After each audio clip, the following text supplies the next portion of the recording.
ácido ascórbico. Fiz o meu exame químico, o exame físico, o próximo passo a ser tomado é a realização do exame microscópico da urina. Eu vou ter que obrigatoriamente juntar essas 3 fases para que eu avalie se elas estão coerentes entre si. Eu não posso simplesmente fazer como fosse 3 exames separadamente. Então, qual é o objetivo da realização da análise microscópica da minha urina? Eu tenho que avaliar e quantificar elementos que ali estejam, como por exemplo, eritrócitos, leucócitos, células epiteliais, a presença de leveduras, cristais, espermatozoides, muco, tricomonas ou outras substâncias que possam estar ali apresentando como um artefato, um pólen, um talco que uma mãe utilizou e não fez a antisepsia correta no seu filho, que estaria ali presente mostrando que é uma contaminação. Quanto que eu vou precisar para realizar o exame de urina? Eu vou utilizar, em média, 10 ml. Eu vou volumes menores, como por exemplo pacientes pediátricos ou até neonatos, pacientes que tenham o volume urinário extremamente reduzido, como os anúricos, eu vou ter que fazer uma correlação entre o volume que eu vou analisar e o resultado final. Vou utilizar obrigatoriamente tubo cônico, então eu coloco 10 ml após a homogeneização da amostra e o próximo passo é o processo da centrifugação. Eu não posso centrifugar a velocidades superiores a 1.500 a 2.000 RPM. Por quê? Porque eu vou destruir essa celularidade. Obrigatoriamente, eu tenho que utilizar essa rotação. E o tempo, em torno de 5 minutos, é o padronizado e o suficiente para que essa urina seja centrifugada corretamente. Passado esse tempo, eu vou avaliar através dos métodos chamados quantitativos ou qualitativos. Dentro dos métodos quantitativos, eu posso utilizar a câmara de Neubauer e a câmara de Cassel. A câmara de Neubauer, como que eu vou trabalhar com ela? Eu vou pegar os 10 ml que foram centrifugados de urina, vou retirar 9 ml, restando 1 ml de sedimento dessa urina, homogeneizarei com o auxílio de uma pipeta de Pasteur e monto a câmara de Neubauer colocando a minha amostra ali dentro. Vou ao microscópio no aumento de 400 vezes. Só relembrando, a câmara de Neubauer é a mesma utilizada para outros líquidos biológicos, contagem de leucócito e eritrócito. E o que eu vou fazer a contagem? Eu vou fazer as contagens em um dos quadrantes. Se eu utilizar um dos quadrantes, o número de elementos que eu encontrar, eu vou multiplicar por 1000. Porém, se eu quiser contar 4 quadrantes, eu vou utilizar a contagem multiplicando por 250, ok? Então, leucócitos, células e hemácias, eu vou fazer essa maneira para liberar esse resultado. Porém, se a presença de cilindros, eu vou relatar por números encontrados no campo no aumento de 100 vezes. Já demais elementos como cristais que eu encontre, muco, eu vou relatar com a presença de raros, 1, 2 ou até 3 cruzes. Isso quando eu utilizo a câmara de Neubauer. Eu posso também utilizar a lâmina chamada Cassel, que ela é uma lâmina descartável utilizada para contagem quantitativa de urina também. O objetivo dessa Cassel, em relação a Neubauer, é a facilidade do trabalho, porque quando eu trabalho com a câmara de Neubauer, eu tenho que fazer a limpeza, a retirada da lamínula, colocar a lamínula novamente e colocar nova urina a ser avaliada. E a Cassel vai permitir com que eu utilize 10, por exemplo, nessa única lâmina, 10 amostras diferentes. Então, agiliza o meu processo, sem falar nos riscos de manipulação da amostra biológica. Se eu observar, pegando uma amostra e colocando em um aumento maior, o que eu tenho? Eu tenho ela dividida em 2 partes. Essas 2 partes são formadas por 9 círculos, formando 18 no total. Se eu contar todos os elementos presentes nesses 9 círculos, eu vou ter um volume de 0,1 microlitro, ok? Em seguida, eu vou avaliar o número de elementos que eu encontrei. Então, se eu contar os leucócitos e eritrócitos presentes nos 9 círculos, eu vou multiplicar esse resultado por 1000. Por quê? Porque esse 0,1 ml, 0,1 microlitros equivale para ml o 10.000. Porém, eu concentrei essa amostra 10 vezes. Então, por isso, o fator de conversão vai ser 1000, ok? Se eu utilizar os 18 círculos, se eu quero fazer a contagem nos 18 círculos, em vez de multiplicar por 1000, eu posso multiplicar por 500. A literatura recomenda que eu utilize, como eu falei para vocês, 10 ml. Porém, alguns autores sugerem que em vez de usar 10 ml, eu utilize 12. Nesse caso, o fator de conversão vai ser diferente. Se eu utilizei 12 ml, retirei 11 ml e ficou 1, eu vou ter que utilizar o fator de diluição 1200 e não 1000. Ok? Tomem esse cuidado. E se eu utilizar os 18 círculos, em vez de 500, 600. Eu contei leucócitos, contei eritrócitos, contei células epiteliais. Qual é o valor que eu espero de normalidade dentro da sedimentoscopia? Esse valor ele vai ser extremamente variável. Não existe uma padronização nacional em relação a isso, porque ele pode variar de acordo com a instituição, com a metodologia que vocês vão utilizar, se ela é manual, se ela é automatizada.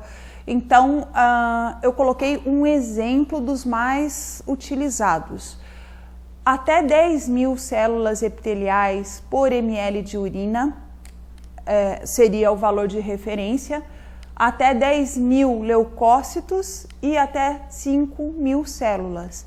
Se eu utilizar um processo automatizado, esses valores vão ser superiores, porque o processo de centrifugação e de preparo da amostra eu perco muitos elementos figurados da urina.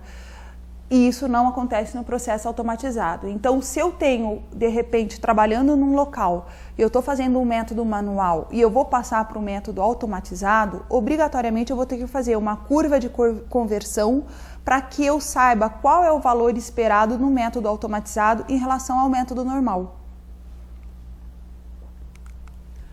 Bom, eu utilizei ou uma Cassel ou uma Neubauer, perfeito, mas algumas pessoas podem não utilizar esse método com liberação por ml. A literatura fala também sobre o método da utilização com lâmina e lamínula. Esse é um método qualitativo e não quantitativo, porque eu não vou soltar por ml, eu vou soltar o resultado por campos. Então eu vou contar um número de aproximadamente 10 campos microscópicos, vou fazer uma média e eu vou relatar o número por campos. Quando eu falo leucócito e eritrócito, eu vou observar o campo de 400 vezes. Porém, células epiteliais e cilindros, eu vou liberar de acordo com o campo de aumento de 100 vezes. Outros elementos presentes na urina, eu vou utilizar da mesma maneira que o método quantitativo, a presença de raros, 1, 2 ou 3 cruzes para os elementos. Como valores normais, a literatura também é extremamente variável, porém eu posso utilizar de até 2 hemácias por campo, ser valor normal, até 5 leucócitos por campo ou até 5 células epiteliais por campo observado. Agora que nós liberamos os resultados por métodos quantitativos, vamos falar sobre os elementos que nós encontramos nessa análise microscópica. Um deles é o eritrócito. O eritrócito ele vai estar principalmente associado às doenças presentes no rim, como glomerulonefrite. Eu posso encontrar também infecções agudas. Eu posso ter um paciente com reações tóxicas imunológicas, neoplasias, distúrbios circulatórios. A presença de cálculos renais também vai fazer com que eu tenha eritrócitos presentes na amostra. Além do que, aquele indivíduo pode ter feito um exercício físico intenso, fazendo com que eu encontre não só eritrócitos, mas muitas vezes cilindros hialinos e ele não ter absolutamente nada. Os leucócitos, eles, lembrando que são aquela característica dos chamados discos bicôncavos, muitas vezes ele está íntegro, mas devido à osmolaridade da urina, ele pode ser apresentado em forma de espículas e muitas vezes ele perde o conteúdo hemoglobínico, ficando apenas basicamente a membrana celular. A presença de leucócitos, ele vai estar associado então a infecções bacterianas, principalmente a cistite, pielo, prostatite e uretrite. É muito comum em glomérulos nefrites, mas também em lúpus eritematoso sistêmico e tumores, ele estará presente na urina.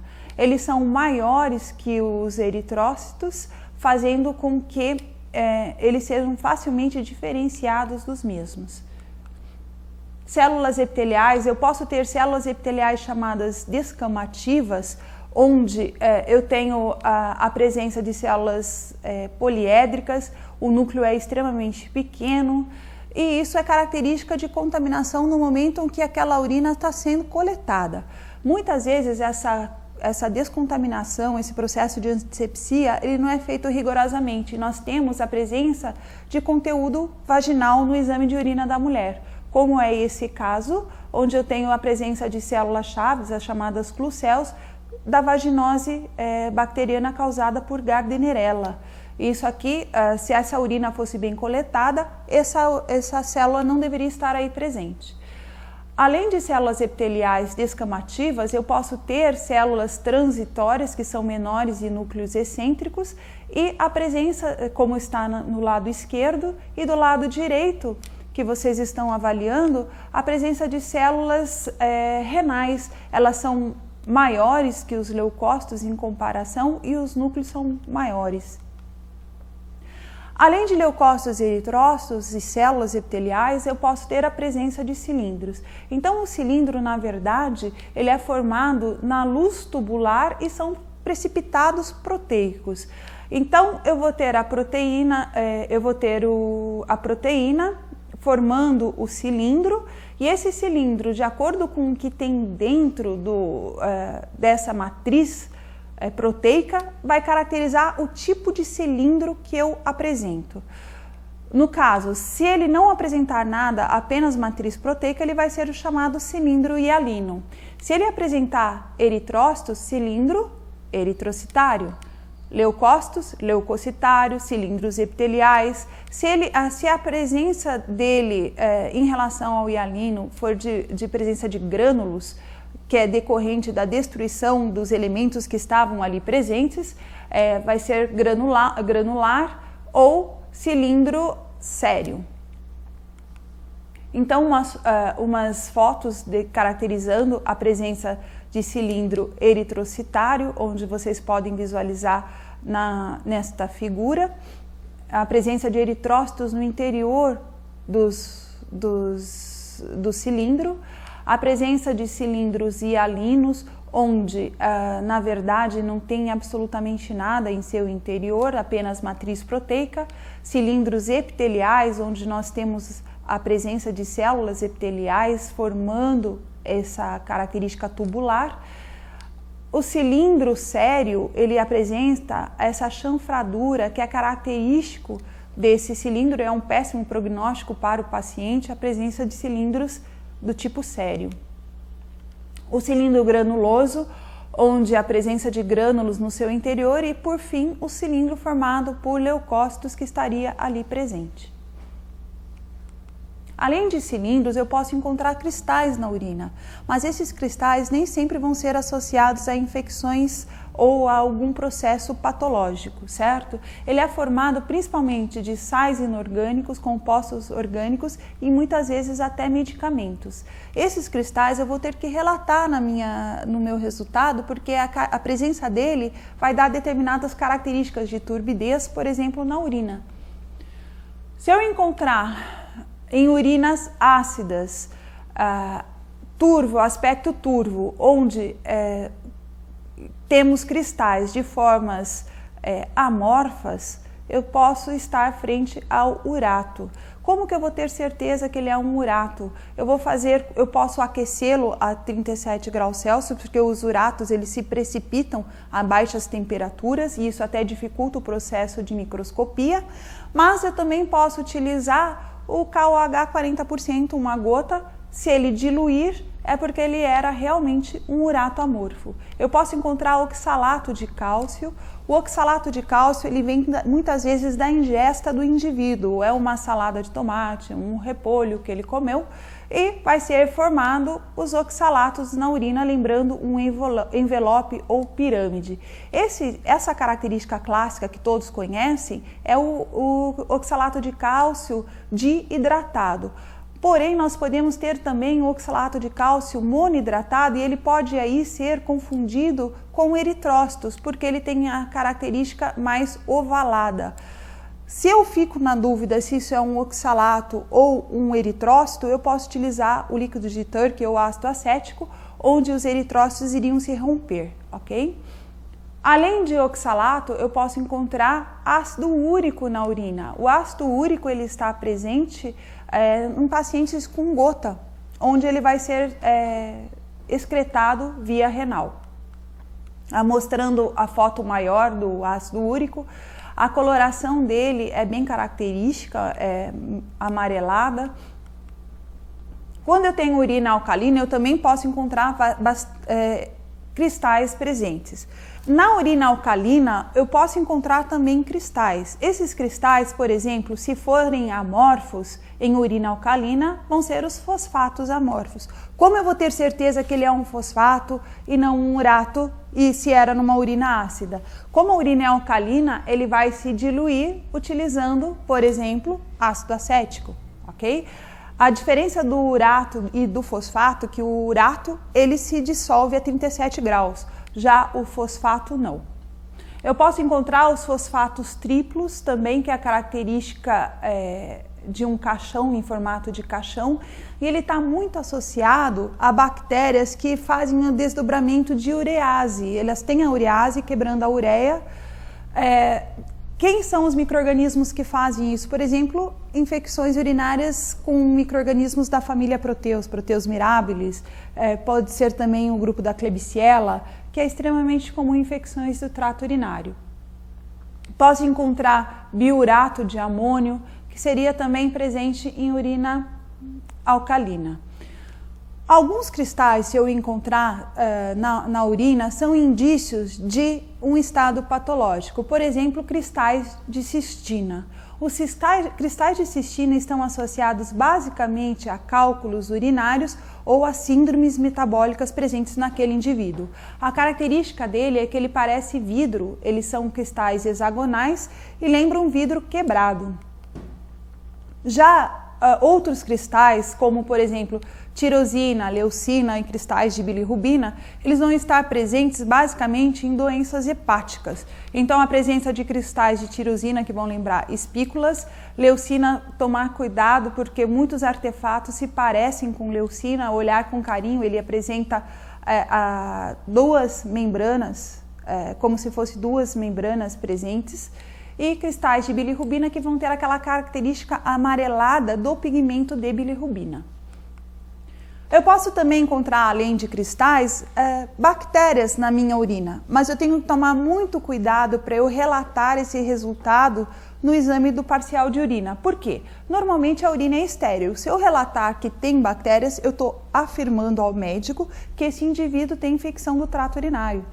E, na verdade, a presença dela pode estar associada a uma contaminação, porque no momento que a urina é produzida, ela vai passar pela uretra e vai para o ambiente externo. E nesse momento ela pode carrear micro-organismos. Então, se uma coleta de urina foi realizada inadequadamente, eu vou ter a presença de bactérias.